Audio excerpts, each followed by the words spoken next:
I'm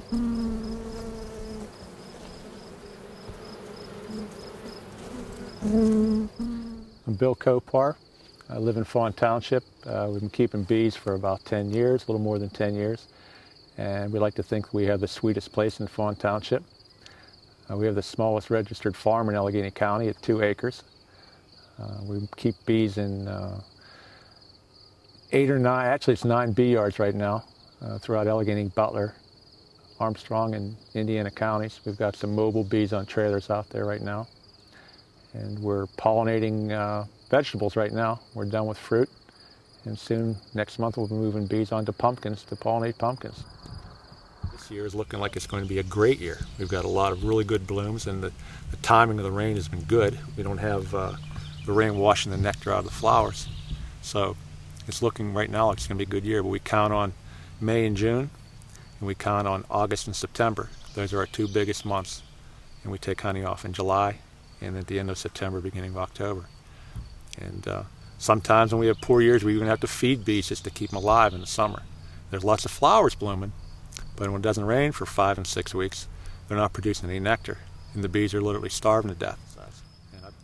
When I was a child, you couldn't walk out in the lawn in bare feet for all the bees we had, and I defy you to find bees in most lawns now. They're just, unless they're right on a hive, they don't exist. We've lost all our feral bees.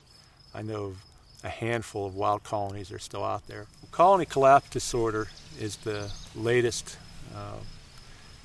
terrible thing that's been happening to our bees across the country and in most of the world, in fact. For the last 18 months, the researchers have been working at it very hard to try to figure out what it is and where it's going and how we can stop it. And their research has told them that it's very similar to Israeli acute bee paralysis virus. All the hives that they've found that were lost had this in them. But the difference is, with that virus, the bees are dead in the box. With this thing, the bees leave and don't come back. They seem to believe it's a virus. I haven't seen the research, but I tend to think differently. There's a new systemic pesticide on the market. It's not all that new. But what it does when you put it on termites is they leave their nest and they forget how to come back. And that's what these bees are doing. They're not coming back to their nest. They leave and they don't come back. There's a queen with a few workers left. You saw what a healthy hive looks like. It should have 30,000 bees in it, not a handful. So in the 70s, with the misuse of pesticides and the overuse of pesticides, it's human nature. If one is good, two is better. And people should never spray. It says on every label of a pesticide, highly toxic to bees, it's a federal law, yada, yada, yada. Do not spray on flowering plants, and people do it. And it doesn't kill the bee instantly. When they take it back to their colony, they touch and feel, and they pass things to one another, and the next thing you know, the entire colony is affected, and they go down. And it started in the 70s. In the 80s, Varroa mites were brought here illegally on bees that were brought here illegally from Asia. We weren't allowed to bring bees into this country from any place but Canada. And someone circumvented the law, brought bees here from Asia. Asian bees are resistant to Varroa mites. Ours are not. And it's taken tens of thousands of years for them to build up the resistance. It swept across this country like a wildfire. Nearly half the bees in the country died within 2 years. Actually, tracheal mites came before Varroa mites. Caught everybody by surprise. Bad winters where the bees are clustered affected them. They're mites that are so tiny they're in the trachea of a bee. If you can imagine something that small, you can only see it with a microscope, and it literally suffocates them. So that dropped a lot of the wild feral bees out of existence, and it really devastated the bee colonies throughout the country. We were going along pretty good for a while there. The Varroa is starting to get under control. People like myself who use genetically improved queens, they lay different egg patterns that affect the mites. We have hygienic bees now that clean up. They'll literally take mites out of the boxes, and we don't lose nearly the bees that we used to. I had a 5% loss last year. That's phenomenal. 15% is an accepted norm. That's a good norm.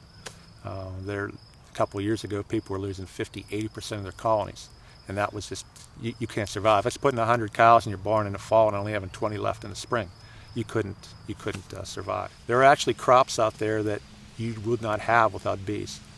You consider that in February of every year, a third of the bees in the entire country are in the state of California just to pollinate almonds. You would not have almonds without honeybees. Vine crops especially, anything that's a seedless variety, you would have in the single digits on their own, percentage-wise, of which you would get. The increase from bee pollination is tremendous. In Pennsylvania, for example, is the fourth largest apple producer in the country. It's a $60 million a year product for Pennsylvania. 90% of that is due to honeybees, so they have a $54 million impact on apple production. That's just apples. That's not hive rentals. That's not the 600 tons of honey that Pennsylvania beekeepers are bringing in. So bees have a very important economic impact. Colony collapse really hasn't seemed to affect us in any way.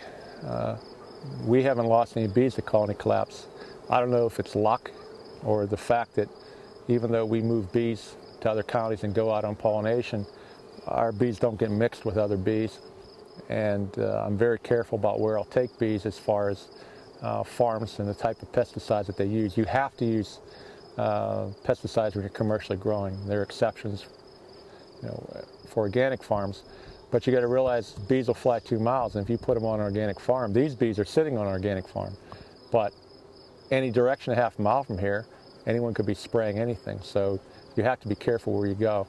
But when you're taking them to a specific place and you're careful about what pesticides they're using and how they're using them, most people respect bees and know that if they do have to apply those things, they put them out just about at dark when the bees aren't on the flowers, and it helps greatly. So we've been lucky. We haven't had any problems with colony collapse, and I hope it stays that way.